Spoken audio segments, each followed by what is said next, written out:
बात करते हैं तुर्की और सीरिया के भूकंप के बारे में। 6 फरवरी 2023 को सबसे पहले तुर्की और सीरिया के बॉर्डर में भूकंप आया। लगभग पहले दिन में 60 से ज़्यादा शहरों में भूकंप आया था। ये जो भूकंप होने की वजह से, बिल्डिंग वगैरह गिरने की वजह से लगभग हजारों बिल्डिंग्स तबाह हो चुका है। इस तबाह होने की वजह से पहला दिन मौत की खबर लगभग 6000 के करीब आया था।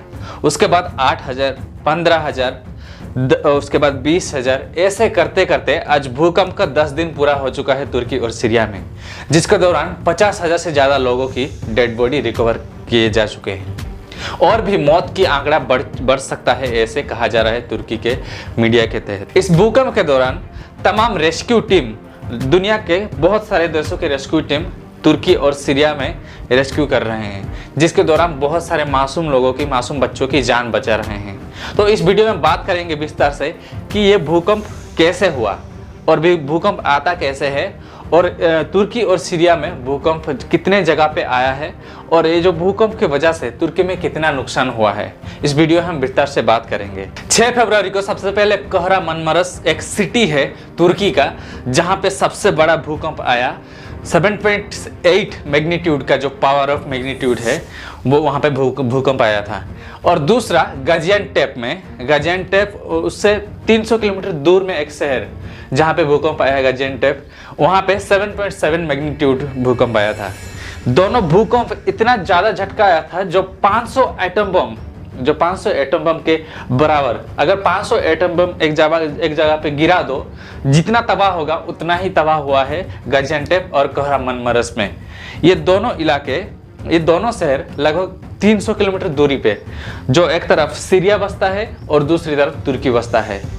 सीरिया और तुर्की में लगभग 45,000 से ज़्यादा लोगों की मौत हुआ है और सीरिया में लगभग 6,000 से ज़्यादा लोगों का मौत हुआ है। और दोनों देशों में इतना ज़्यादा तबाह हुआ है, लगभग 20 से 30,000 से ज़्यादा बिल्डिंग्स तबाह हो चुका है। सिर्फ बिल्डिंग्स नहीं, खेती में भी दरार आया है, खेती में भी पूरी तरह से फट गया है। लोग जो खेती किए हैं उनके जो खेती पूरी तरह से बर्बाद हो चुका है ये भूकंप की वजह से। आप जानेंगे दोस्तों, ये जो तुर्की में और सीरिया में अर्थक्वेक आया है, भूकंप आया है, ये भूकंप क्यों आता है, किस वजह से आता है? वजह यह है कि हमारे धरती के ऊपर कई सारे टेक्टोनिक प्लेट है, लगभग 7 से 8 टेक्टोनिक प्लेट है। जैसे कि करोड़ों साल पहले हमारे भारत का टेक्टोनिक प्लेट अफ्रीका देश से जुड़ा हुआ था, जिसकी वजह से वहाँ से खंडन होकर, वहाँ से बिछड़ के, टूट के आके धीरे धीरे आके ये जो एशिया के टेक्टोनिक प्लेट है ना, वहाँ पे जोर से धक्का लगा है, जिसके दौरान हिमालय पर्वत जो है ना वो बना हुआ है। वैसे ही ये जो सीरिया और तुर्की के बीच जो टेक्टोनिक प्लेट है ना, ये इसको एनाटोलिया टेक्टोनिक प्लेट कहा जाता है। एनाटोलिया टेक्टोनिक प्लेट, दरअसल यहाँ पे 4 टेक्टोनिक प्लेट मौजूद है। पहला है यूरेशियन टेक्टोनिक प्लेट, दूसरा है अफ्रीकन टेक्टोनिक प्लेट और तीसरा है अरेबियन टेक्टोनिक प्लेट। जिसके दौरान ये जो एनाटोलियन टेक्टोनिक प्लेट है ना, जो तुर्की बसा है, उसके बगल में ही अरेबियन टेक्टोनिक प्लेट है, जिसके दौरान अरेबियन टेक्टोनिक प्लेट धक्का देता है ये जो तुर्की के एनाटोलियन टेक्टोनिक प्लेट को, जिसके दौरान ये जो भूकंप और ज्यादा भीषण रूप लेता है, भूकंप और ज्यादा तबाही मचाता है। फरवरी 6 तारीख को तुर्की और सीरिया में भूकंप आता है, जिसके दौरान हजारों बिल्डिंग्स ध्वस्त हो जाता है। उन बिल्डिंग्स में हजारों लोग मर जाते हैं, लेकिन और बहुत सारे लोग जिंदा भी होते हैं, मलबे के नीचे दबे हुए होते हैं। उनको बाहर निकलने के लिए, उन मलबे को हटा के रेस्क्यू करने के लिए तुर्की के पास जो रेस्क्यू टीम है वो काफ़ी नहीं है। तुर्की की रेस्क्यू टीम कुछ बिल्डिंग्स में वो रेस्क्यू कर सकते हैं, कुछ बिल्डिंग्स के लोगों को, कुछ बिल्डिंग्स के डेड बॉडी को बाहर निकाल सकते हैं, कुछ बिल्डिंग्स के लोगों को जिंदा बाहर निकाल सकते हैं, लेकिन हजारों बिल्डिंग्स ध्वस्त हुए हैं। सारे बिल्डिंग्स के जो लोग जिंदा हुए होंगे उनको बाहर नहीं निकाल सकते। भूकंप को 24 घंटा पूरा नहीं हुआ था, जिसके दौरान दुनिया में सबसे पहले तुर्की जिस देश को दुश्मन मानता था, यानी कि हमारा भारत को दुश्मन मानता था, लेकिन हमारा भारत ही तुर्की को दुश्मन ना समझ के सबसे पहले, दुनिया में सबसे पहले भारत ने रेस्क्यू टीम भेजा तुर्की और सीरिया में। रेस्क्यू टीम भेज के हमारे इंडियन एयरफोर्स, हमारे एनडीआरएफ टीम और हमारे इंडियन आर्मी को भेज के, आर्मी के बहुत डॉक्टर्स और एयरफोर्स के बहुत डॉक्टर्स और एनडीआरएफ टीम के बहुत डॉक्टर्स और रेस्क्यू टीम वहाँ पे जाके लोगों को बचा के हॉस्पिटल, वहाँ पे जाके मोबाइल हॉस्पिटल भी खोले और बहुत सारे टेंट भी ले गए थे, बहुत सारे कंबल वगैरह लोगों को, तुर्की के लोगों को, सीरिया के लोगों को देने के लिए, उनके सेफ्टी के लिए बहुत सारे मेडिकल और इक्विपमेंट्स और बहुत सारे, मतलब मेडिकल में जो भी चीज़ें जरूरी होता है वो सब कुछ तुर्की ले जाया गया है और वहाँ पे हॉस्पिटल स्थापन किया गया है, जिसके दौरान सिर्फ एक दिन में ही हमारे इंडियन जो हमारे रेस्क्यू टीम गया था, एक दिन में ही वहाँ पे हॉस्पिटल बना के लोगों को वहाँ पे लाया जा रहा है। और हमारे एनडीआरएफ टीम भी, उनके 2 कुत्ते भी थे, 2 कुत्ते नहीं, वहाँ पे 4 से 6 कुत्ते गए हैं भारत के, जिसके दौरान वो सूंघ के पता लगा लेते हैं कहाँ पे जिंदा लोग हैं, कहाँ पे मुर्दे लोग हैं, कहाँ पे मरे हुए लोग हैं।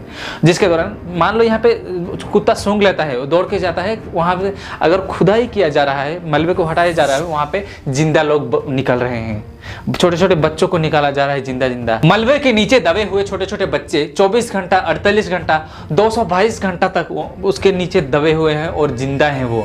उनको हमारे भारत के एनडीआरएफ टीम, हमारे भारत के आर्मी, हमारे भारत को जो भी टीम गए हैं वहाँ पे वो रेस्क्यू में लगे हुए हैं। जहाँ पे हॉस्पिटल लगा है, हॉस्पिटल में तुर्की के लोगों को ट्रीटमेंट किया जा रहा है और सीरिया में तुर्की के लोगों को ट्रीटमेंट किया जा रहा है हमारे भारत की तरफ से। और हमारे भारत के जो टीम गया है, हमारे एनडीआरएफ टीम, आर्मी टीम और एयरफोर्स टीम, वो सारे बाहर टेंट लगा के सो रहे हैं, ना कि वहाँ पे जाके बिल्डिंग में सो रहे हैं, क्योंकि उनको पता है अगर फिर से अगर भूकंप आएगा तो बिल्डिंग्स गिरेगा। जिस बिल्डिंग में हॉस्पिटल लगाया गया है वो ज़्यादा मंजिल का नहीं है, जिसकी वजह से भूकंप का खतरा बहुत कम है। तुर्की में भारत के साथ साथ लगभग 80 देश मदद भेजा है, 80 देश का रेस्क्यू टीम वहाँ पे रेस्क्यू कर रहा है। फिर भी मलबे के नीचे और लोगों को बाहर निकल रहे हैं, जिंदा लोगों को, जिंदा बच्चों को बाहर निकल रहे हैं और मरे हुए मुर्दे तो बहुत है। यूएन के रिपोर्ट के मुताबिक तुर्की सीरिया के भूकंप के दौरान लगभग 80,000 से 1 लाख क्रॉस कर सकता है भूकंप में मरे हुए लोगों का संख्या। तुर्की में लोगों का हालत इतना खराब हो गया है कि भूकंप के दौरान जिन लोगों का 10-10 बिल्डिंग हुआ करता था, उन लोगों के पास आज घर, मतलब रहने के लिए घर नहीं है। लोग बाहर टेंट लगा के, जो रेस्क्यू टीमों ने अलग अलग देशों से आए हैं, हमारे भारत भी रेस्क्यू टीम जो गया है, वो जो टेंट दिया है वो उसी टेंट में रह रहे हैं वो लोग।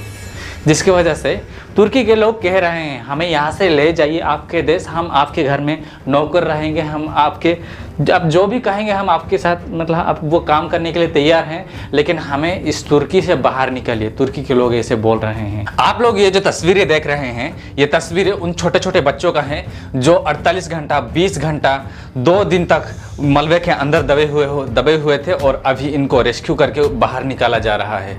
अब देख सकते हैं छोटे छोटे बच्चे और एक लड़की को भी बाहर निकाला गया है। उसके साथ साथ देखो, मतलब 6 महीने का बच्चा भी वो मलबे के अंदर ही जिंदा रहा उसके माँ के साथ। अब जिस वक्त मैं ये वीडियो बना रहा हूँ, अब तक तुर्की और सीरिया में 52,000 से ज्यादा लोगों का मौत हो चुका है, ऐसे डेथ लिस्ट में आया है तुर्की अर्थक्वेक के। लेकिन जो लोग और भी दबे हुए हैं, क्या उनका आंकड़ा अभी तक निकाला गया है कि कितने लोग अभी भी मरे हुए हैं, उनका डेड बॉडी रिकवर नहीं किया गया है, और कौन कौन से लोग अभी जिंदा हैं? आखिर में सिर्फ यही कहना चाहूंगा दोस्तों, ये जो भी कुछ हो रहा है ये सब नेचुरल डिजास्टर है, प्राकृतिक आपदा है। इसको इंसान बदल नहीं सकता, क्योंकि यह सब इंसानों का किया धरा है, जिसके वजह से इंसानों को ही भुगतना पड़ेगा। तो यहाँ पे एक सॉल्यूशन देना चाहूँगा। ये जितना सारे अर्थक्वेक आ रहा है, भूकंप आ रहा है, इससे बचने के लिए सबसे आसान तरीका है कि बड़ा बिल्डिंग्स ना बनाया जाए, सिर्फ एक ही मंजिल का, मतलब ग्राउंड फ्लोर ही रहने दीजिए, फर्स्ट फ्लोर मत बनाइए। यही मेरा सजेशन है। ज़्यादा बिल्डिंग्स बनेगा तो अगर भूकंप आएगा, हिलेगा, एक फ्लोर के ऊपर और एक फ्लोर, उसके ऊपर और एक फ्लोर में फ्लोर बाई फ्लोर लोग रहते हैं, जिसकी वजह से अगर धंसेगा बिल्डिंग तो लोग ज़्यादा कैजुअलिटी और लोग ज़्यादा मरेंगे। तो इसीलिए अगर एक ही बिल्डिंग बनेगा, मतलब ज़्यादा मंजिल नहीं बनेगा, तो ज़्यादा लोगों का मौत नहीं होगा, ज़्यादा लोग नहीं मरेंगे। जिसकी वजह से उससे अच्छा है झोपड़पट्टी में रह लेना, ठीक है। अच्छी तरह से एक झोपड़पट्टी बना लेना, बड़ा सा, तो कोई भी टेंशन नहीं होगा ना। झोपड़पट्टी अगर गिर जाएगा तो फिर भी खड़ा कर लोगे, उसी से कोई दिक्कत नहीं होगा। हमारे भारत सरकार अनाउंस किया है कि जो भी, मतलब दुनिया में जहां भी नेचुरल डिजास्टर होगा, सबसे पहले हमारा देश प्रिपरेशन रहेगा और हमारा देश जाके पहुंचेगा। हमारे देश के जो रेस्क्यू टीम है, हमारे देश का जो मेडिकल टीम है, सबसे पहले जाके पहुंचेगा। ये बहुत अच्छी बात है, सभी देशों को ऐसे रखना चाहिए। अगर दोस्तों आपको मेरा वीडियो अच्छा लगा, वीडियो को लाइक कीजिए, वीडियो को शेयर कीजिए लोगों तक, और मेरे चैनल को सब्सक्राइब कीजिए, पास में बेल आइकन प्रेस कीजिए। मिलते हैं अगले वीडियो में। Thank you.